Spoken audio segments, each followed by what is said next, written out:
Hello friends, চলে এসেছি নতুন একটি ভিডিও নিয়ে। আজকে মঙ্গলবার, জানো তো আজকেই মা বাবা চলে যাবে। কতবার করে থাকতে বললাম, কিন্তু বাড়ি যাওয়ার জন্য পাগল হয়ে গেছে। মা বাবার জন্য কিছু মিষ্টি আর সিঙ্গারা বাড়িতে নিয়ে গেলাম। বাড়িতে ঢুকেই দেখি বাবা ঘরে নেই, বাবা বারান্দায় আছে। বারান্দায় জামা কাপড় মেলার যে রশিগুলো আছে সবগুলো ছিঁড়ে ছিঁড়ে গেছিল, ওই জন্য বাবা নতুন দড়ি নিয়ে এসছে, ওগুলোই বাবা লাগাচ্ছিল বারান্দায়। বাবার সমস্ত কাজ হয়ে যাওয়ার পর বাবা, মা আর আমি চা খেয়ে নিচ্ছিলাম। মার সুগার আছে, সেই জন্য মাকে মিষ্টি খেতে দেওয়া হয় না, সেই জন্য মার জন্য সুগার ফ্রি মিষ্টি নিয়ে এসেছিলাম। এই 2 দিন আমি সেই মজা করলাম, একদিন বাবার হাতে চা খেলাম, একদিন মার হাতে চা খেলাম। সেই ব্যাপার ছিল আমার এই কয়েকটা দিন। জানো তো কতবার করে মা বাবাকে আমি থাকতে বললাম যে কয়েকটা দিন থেকে তারপরে যাও, কিছুতেই শুনলো না আমার কথা। বাবা কালকে দোকানে যাবে বলে মা বাবা দুজনেই তাড়াহুড়ো করে চলে গেল। সৈকত জিম থেকে এখনো আসেনি, অনেক রাত হয়ে গেছে, ওই জন্য মা বাবা তাড়াতাড়ি করে আগে খেয়ে নিল, যেহেতু চলে যাবে বলে। তারপর সৈকত আসার পর বাবা সৈকত মিলে গল্প করছিল, আর আমি র্যাপিডো বুক করে দিয়েছি।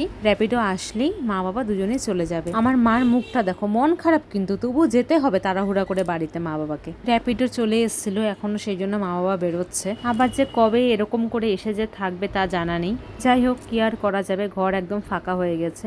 তোমাদের ভিডিওটা দেখে কেমন লাগলো অবশ্যই কিন্তু কমেন্টে জানাবে, আর যদি ভালো লাগে অবশ্যই লাইক, কমেন্ট অ্যান্ড শেয়ার করে দিও। চলো টাটা, বাই।